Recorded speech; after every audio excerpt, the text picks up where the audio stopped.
गांव मोहनपुर में एक गरीब किसान रहता था। नाम था रामलाल। वह बेहद ईमानदार और मेहनती इंसान था। उसके पास जमीन बहुत कम थी, लेकिन दिल बहुत बड़ा।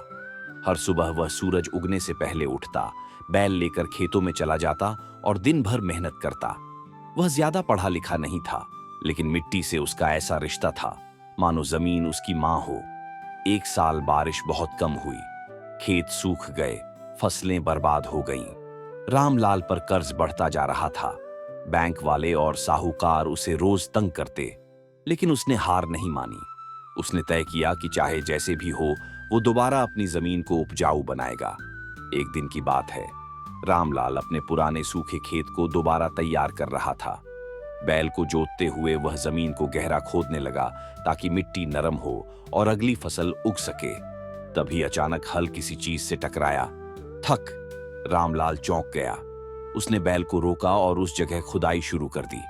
कुछ ही देर में उसे एक पुराना लोहे का संदूक दिखाई दिया। उसका दिल तेजी से धड़कने लगा। उसने संदूक निकाला और धीरे से ढक्कन खोला। उसकी आंखें हैरानी से खुली की खुली रह गईं। संदूक सोने के सिक्कों और गहनों से भरा हुआ था। रामलाल की आंखों में आंसू आ गए। इतने सालों की मेहनत, तकलीफें, भूख और अपमान सब याद आ गया।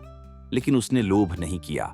सबसे पहले वो गांव के सरपंच के पास गया और पूरी बात बताई। सरपंच ने भी ईमानदारी की तारीफ की और तहसीलदार को बुलवाया। जांच के बाद पता चला कि यह खजाना 100 साल पुराना था। शायद किसी जमींदार का था जो बंटवारे के वक्त गांव छोड़ गया था। सरकार ने रामलाल की ईमानदारी को देखते हुए आधा खजाना उसे देने का फैसला किया और बाकी हिस्सा सरकारी खजाने में जमा कर दिया। अब रामलाल अमीर हो गया था, पर उसने अपने जीवन का तरीका नहीं बदला।